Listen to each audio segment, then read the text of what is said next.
Hola, amados hermanos, ¿cómo están? Bendiciones. Estamos muy contentos de poder ministrar hoy día la palabra del Señor y también muy entusiasmados por lo que el Señor hizo ayer, bendecir tantas personas. Así que nuevamente quería reiterar y dar las gracias a cada uno de ustedes, hermanos, que pudieron bendecir con ya sea algún aporte o con víveres a las familias que tanto lo necesitaban. Así que muchas gracias, amados hermanos, que el Señor les siga proveyendo, les siga bendiciendo grandemente. Nosotros no nos regimos por la economía de este mundo ni de Chile, sino que nos regimos por la economía del reino de Dios. Así que siempre que estemos así, el Señor siempre nos va a dar para bendecir. Así como Pablo, lo que de gracia ha recibido, de gracia nosotros también lo damos, tanto en lo espiritual como en lo material. Así que bueno, sin más preámbulos vamos a empezar. Vamos a dar la gloria y la honra a nuestro Dios por este día maravilloso que Él nos ha dado para poder ministrar su santa palabra. Padre amado, gracias te damos, Señor, por estar delante de tu presencia, Señor. Señor, bendigo cada uno de tus hijos que están escuchando en esta hora, Señor. Te doy gracias por sus vidas, por sus familias. Gracias por este tiempo, Señor, que tenemos de estar quizás en cuarentena, quizás un poquito encerrados, pero, Señor, podemos buscar más de tu presencia, podemos leer tu palabra, podemos estudiar la palabra del Señor, podemos meditar en ella, podemos escarbar, como dice la palabra, masticar tu palabra, Señor, porque sé que tu palabra es vida para nuestras vidas, Señor. Tu palabra nos nutre nuestro espíritu, Señor, y anhelamos mucho más de ti, Señor. Gracias, Padre, por tu Espíritu Santo también. Damos la gloria y la honra por tu Espíritu que está aquí en este lugar y que está en cada uno de mis hermanos ahí en sus casas. Gracias, Espíritu Santo, porque tú moras dentro de nosotros. Somos piedras vivas del templo de nuestro Señor Jesucristo. Somos el cuerpo de Cristo y el Espíritu de Dios que mora dentro de nosotros está para guiarnos, para capacitarnos, para equiparnos, para decirnos los tiempos que estamos viviendo, Señor, y que son tiempos maravillosos, son tiempos proféticos, que lo hablaron los profetas en el Antiguo Testamento, que lo habló el Señor Jesús cuando vino y que lo habló la iglesia primitiva y cada uno de sus discípulos y apóstoles de lo que iba a acontecer en estos postreros días. Así que toda la gloria y toda la honra sean para nuestro Padre amado. Gracias, Señor. Gracias, Papá. Tuya es la gloria, el poder, el imperio por los siglos de los siglos. Amén y amén. Amén, amados hermanos. Vamos a empezar. Estaba tratando de buscar algún título y le puse íntimos de Dios. Ustedes saben que siempre yo hablo de intimidad y ahora vamos a hablar lo que el Señor anhela de cada uno de nosotros, que seamos íntimos de Él. Por eso esta prédica se titula Íntimos de Dios. Y vamos a ver aquí algunos aspectos de tres hombres que el Señor los cautivó. La palabra del Señor habla de tiempos antiguos, o sea, desde el Génesis. Desde el Génesis, el Señor quiso tener intimidad con el hombre. Cuando creó a Adán y Eva, primero Adán, dice que él paseaba con Adán en el huerto del Edén. Y dice que tenían largas pláticas, así dice la palabra, largas charlas. Y dice que caminaban los dos juntos en el huerto del Edén. Y tenían ahí una relación maravillosa, una relación íntima de padre a hijo. Y eso es lo que se perdió. En un momento, cuando Adán comete el pecado, cierto que todos sabemos lo que sucedió, entró el pecado en el mundo. Pero después vino el segundo Adán. Y ese Adán vino, que Jesucristo vino a restablecer, a restaurar esa relación que hubo en el huerto del Edén. Vino a restaurar esa relación, a renovar un pacto de Dios con nosotros a través de la vida de Jesucristo nuestro Señor. Y eso es lo que el Señor quiere para estos postreros tiempos, que volvamos al origen, que volvamos al inicio. Por eso la palabra Génesis se llama el inicio, el comienzo. Y quiere que volvamos a ese diseño original que Dios, valga la redundancia, lo diseñó en la eternidad, desde el principio. Y esta es la relación íntima con Él. Así como Adán íntimamente estaba con nuestro Dios, quiere que nosotros en estos postreros días que ya estamos viviendo, que se vienen días, se puede decir, difíciles en muchos aspectos, tanto en lo espiritual como en lo natural, pero el Señor, como nunca nos mintió, como yo siempre digo, Él nunca nos mintió, siempre nos dijo la verdad. El Señor, nuestro Dios, Jesucristo, cuando estuvo aquí en la tierra, dijo: en el mundo, esto es una promesa, que no es muy popular, pero es promesa, porque es palabra de Dios. Dijo Jesús: en el mundo van a tener aflicciones, en el mundo van a tener tribulaciones, pero confiad, yo vencí al mundo, dijo el Señor. Entonces, el Señor nos dice que no debemos temer, no importa lo que acontezca, no importa lo que se venga a este mundo, no importa. Lo importante es que confiemos en Él. Amén.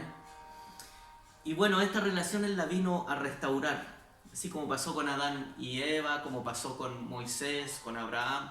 Fueron hombres de Dios que subían al monte y tenían una relación. El mismo Moisés, por poner un solo ejemplo, puedo poner muchos ejemplos, pero vamos a poner a Moisés. Dice que él subía al monte Sinaí y estaba cara a cara con Dios. Dice que Dios escribió con su propio dedo las tablas de la ley. Entonces se imagina la vida de ese hombre de Dios, Moisés, cómo él pudo tener esa relación tan íntima, tan estrecha, que el pueblo no la tuvo, pero él sí. Y dice que cuando él descendía en una ocasión, dice que venía resplandeciente, su rostro brillaba, su cuerpo. Dice que se tuvo que poner un velo, porque era mucha la luz, porque él había estado bajo la gloria de Dios. Y eso es lo que el Señor anhela para estos tiempos, para nosotros, que estemos bajo su gloria, que así a cara descubierta podamos mirarle cara a cara, como dice el apóstol Pablo aquí en la palabra, cara a cara estar con Él, que antes veíamos oscuramente, mas ahora vamos a ver claramente al Señor. Entonces el Señor anhela esta relación íntima, y quiero hablar de 3 hombres que yo creo que el Señor los apartó por sus corazones, porque el Señor vio algo diferente que en sus otros discípulos. Y quiero que podamos ver 3 aspectos en las Sagradas Escrituras de 3 hombres de Dios que estuvieron con Jesús. Y vamos a ver el primer texto bíblico en Marcos capítulo 5, versos 22 y 23. Marcos capítulo 5, versos 22 y 23, y después vamos a ir del 35 al 42.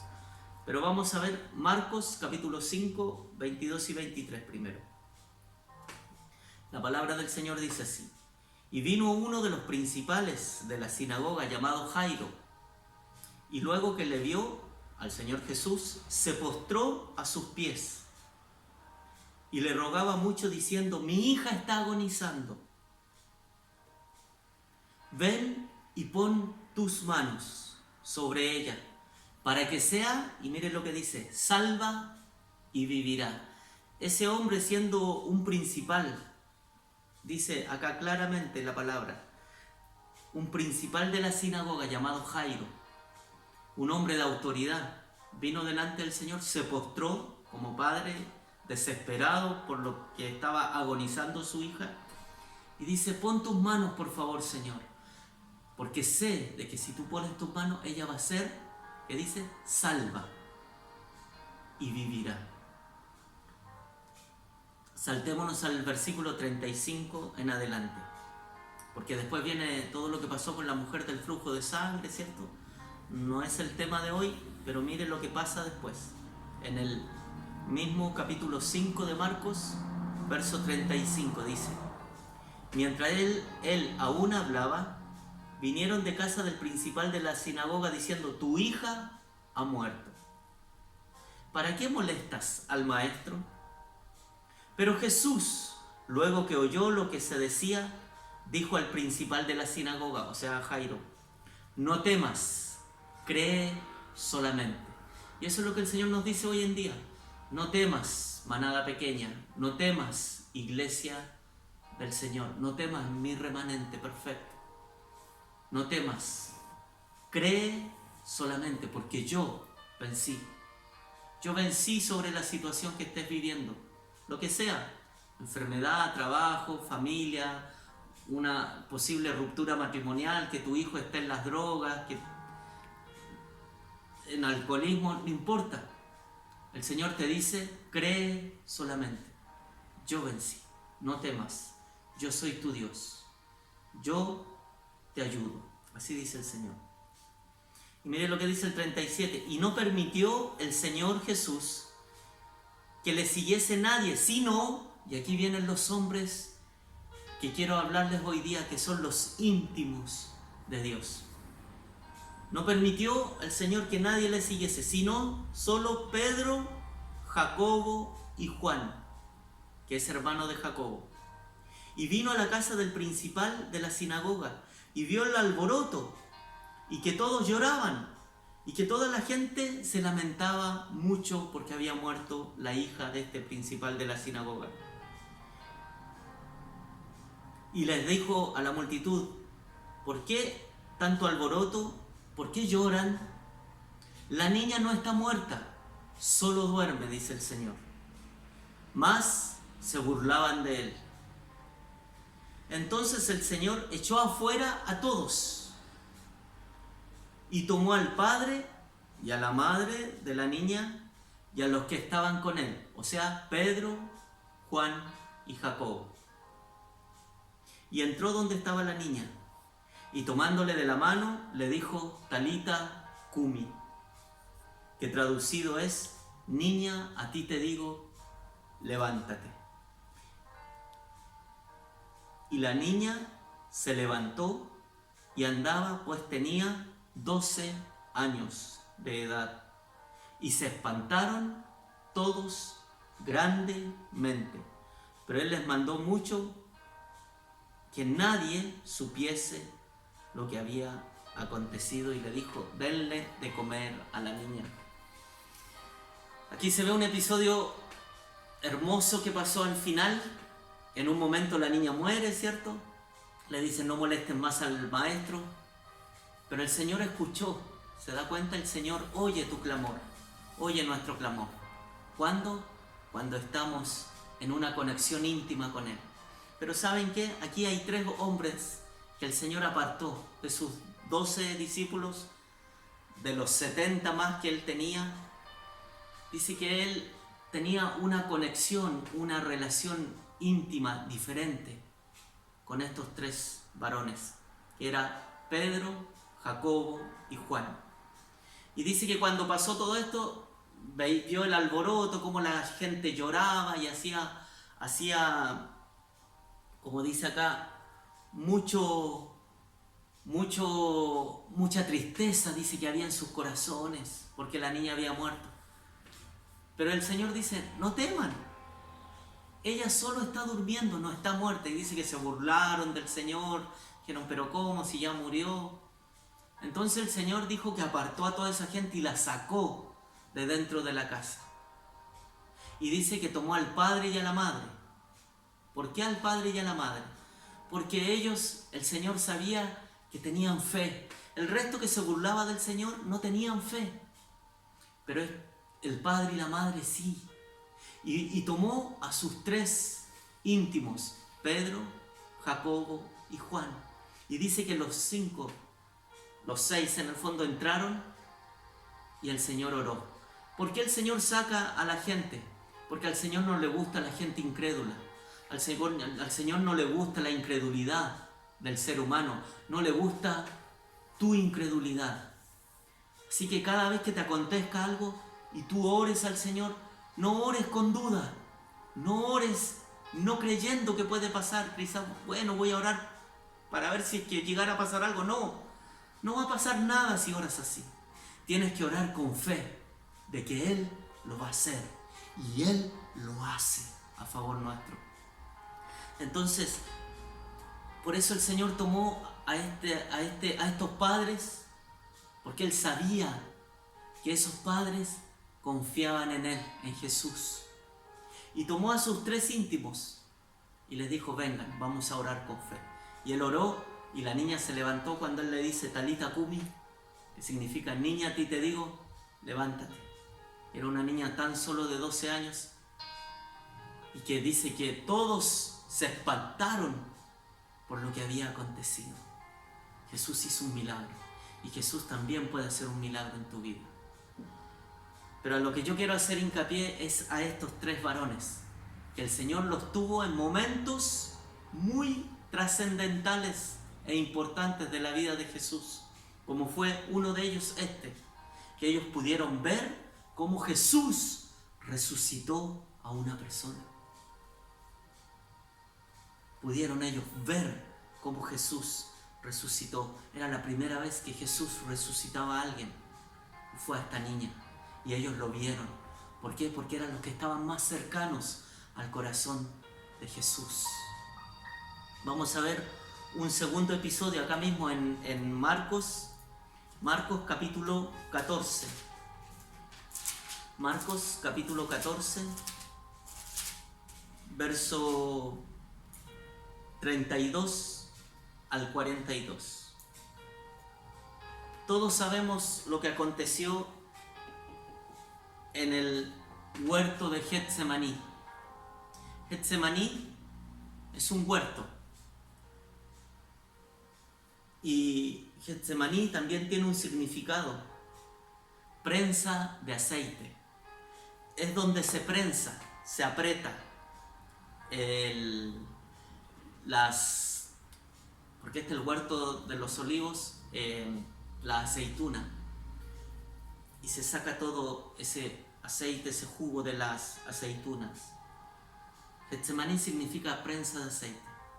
Apretar, prensar algo con un fin. Aquí fue donde Jesús tuvo que Él ser prensado, espiritualmente hablando, porque Él tuvo que tomar una decisión muy importante en su vida, porque esa decisión que el Señor tomó aquí, que lo vamos a leer en el huerto de Getsemaní, esa decisión trascendió mundialmente. Y es gracias a esa decisión que Él tomó aquí en el huerto de Getsemaní que tú y yo ahora somos salvos. Que tú y yo ahora somos llamados hijos de Dios. Que tú y yo somos parte de un reino inconmovible. ¿Se da cuenta? Por algo los nombres de los huertos, de los montes, tienen significado. Y es porque el Señor tuvo que ser ahí apretado para tomar una decisión que iba a trascender por generaciones en generación, siglos, siglos y siglos después, hasta el día de hoy. Y esto continúa hasta que Jesucristo vuelva por nosotros su iglesia, como lo dice el apóstol Pablo, cuando sea el arrebatamiento. Miren lo que aconteció aquí, que fue algo muy importante e impactante lo que sucede aquí. Dice en el Marcos capítulo 14, verso 32 al 42, dice: vinieron pues a un lugar que se llamaba Getsemaní, y dijo a sus discípulos: sentaos aquí, entre tanto que yo voy y oro. Y tomó consigo a Pedro, Jacobo y Juan. ¿Se dan cuenta? El Señor volvió a llevarse a estos 3 hombres, igual que en lo que aconteció recién con el principal, con este hombre de autoridad, con su hija, Jairo. Y tomó, dice, consigo a Pedro, Jacobo y Juan.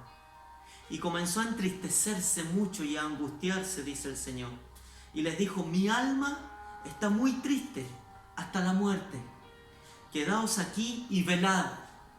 ¿Qué les quiso decir? Intercedan por mí, oren por mí. Y miren lo que pasa. Yéndose un poco más adelante, se postró en tierra y oró. Que si fuese posible pasase de él aquella hora. Y le decía Abba, que significa papito. Abba, Padre, todas las cosas son posibles para ti.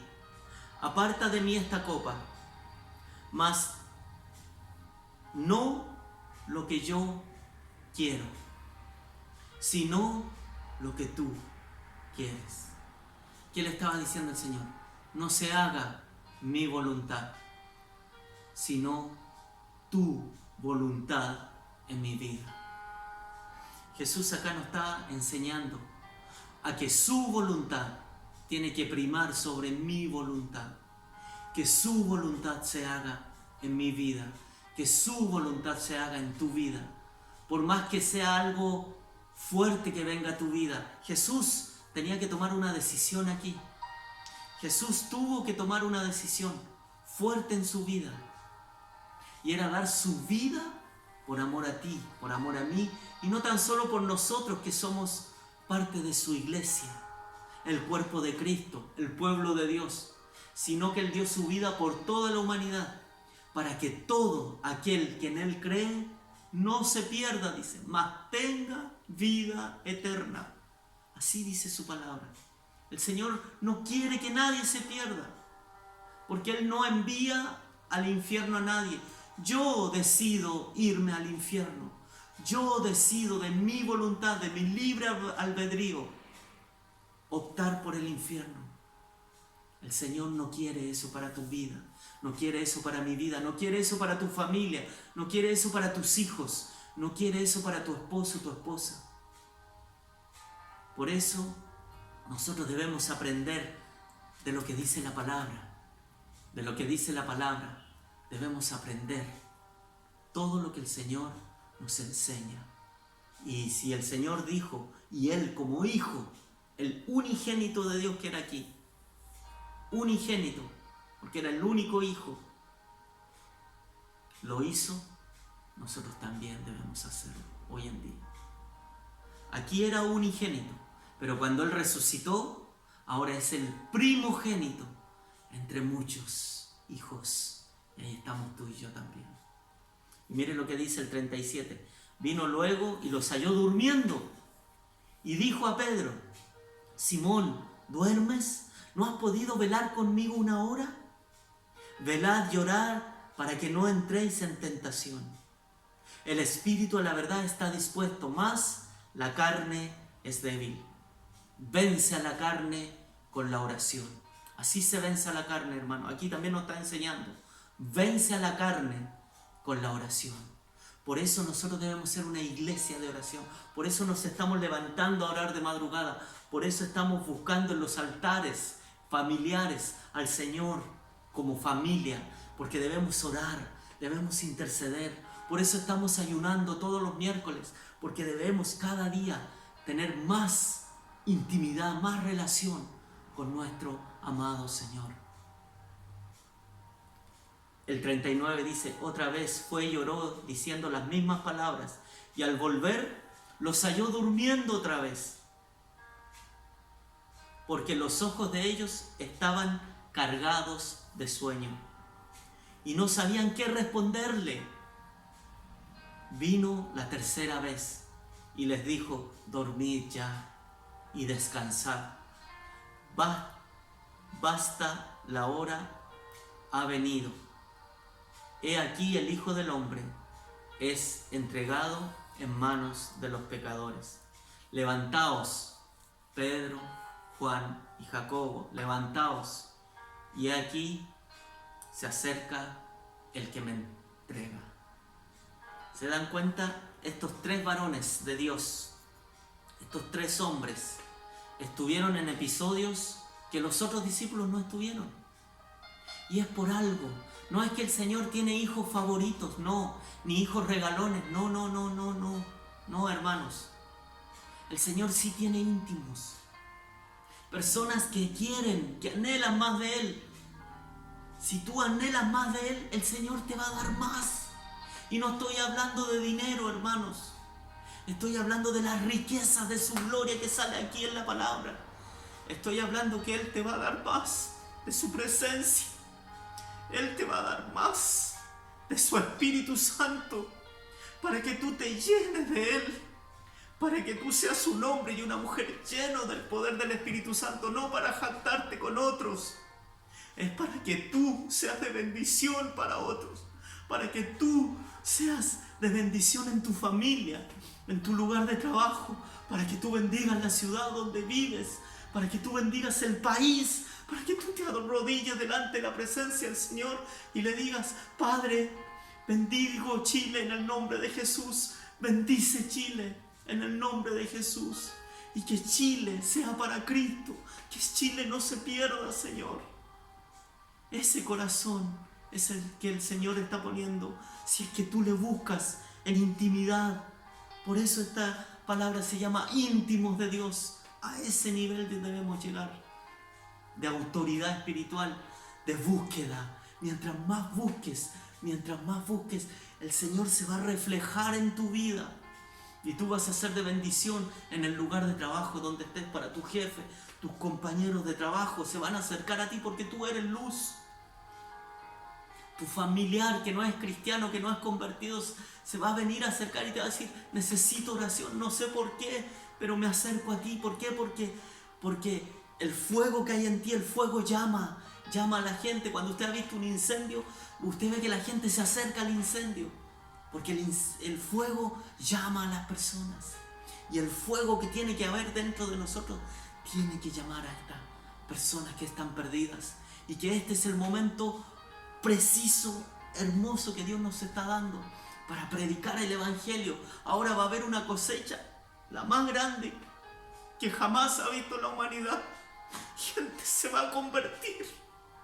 Tu familiar que nunca creíste se va a convertir a Cristo. Ora con fe, porque el Señor es quien lo hace. El Señor lo va a hacer. No desistas en tu oración. Ora con fe, que el Señor lo va a hacer. Porque Él tiene una promesa para tu vida que dice: tú y toda tu casa serán salvos. Si tú confiesas al Señor Jesucristo con tu boca, confiesa al Señor Jesucristo y toda tu casa será salva, dice el Señor.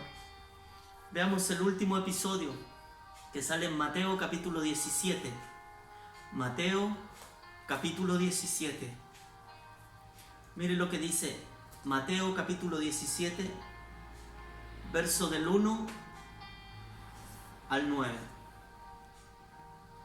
Mateo capítulo 17, verso 1 al 9. La palabra del Señor dice así: 6 días después, Jesús tomó ¿a quién? A Pedro, a Jacobo y a Juan, otra vez, en un momento importantísimo que va a pasar aquí en la palabra. Jesús tomó a Pedro, a Jacobo y a Juan, su hermano, y los llevó aparte a un monte alto y se transfiguró delante de ellos. Y resplandeció su rostro. Yo no sé si usted puede darle la gloria al Señor en esta hora. Yo siento su presencia en esta hora. Dice: se transfiguró el Señor delante de ellos. Y dice: y su rostro resplandeció como el sol. Y sus vestiduras se hicieron blancas como la luz. Y he aquí le aparecieron Moisés y Elías hablando con él. Entonces Pedro dijo a Jesús: Señor, bueno es para nosotros que estemos aquí. Si quieres, hagamos 3 enramadas para cada uno de ustedes, una para ti, otra para Moisés y otra para Elías. Mientras él aún hablaba, una nube de luz cubrió ese lugar. Y he aquí una voz desde la nube que decía: este es mi Hijo amado, en quien tengo complacencia. A él oíd, dice esa voz. Es el Padre hablando del Hijo. a él oíd. Al oír esto, los discípulos dice que se postraron en tierra, sus rostros en tierra, y tuvieron gran temor. Entonces Jesús se acercó y los tocó y les dijo: levantaos, no temáis. Y alzando ellos sus ojos, a nadie más vieron sino a Jesús solamente. Cuando descendieron del monte, Jesús les mandó diciendo: shh, no digan nada a nadie acerca de esta visión, hasta que el Hijo del Hombre resucite de entre los muertos. ¿Se dan cuenta? Aquí pasó algo maravilloso que yo creo que cualquiera de nosotros que hubiese podido estar ahí, que hubiésemos postrado como lo hicieron estos varones, Pedro, Juan y Jacobo. Estos hombres vieron cuando el Señor se transfiguró. Dice que su rostro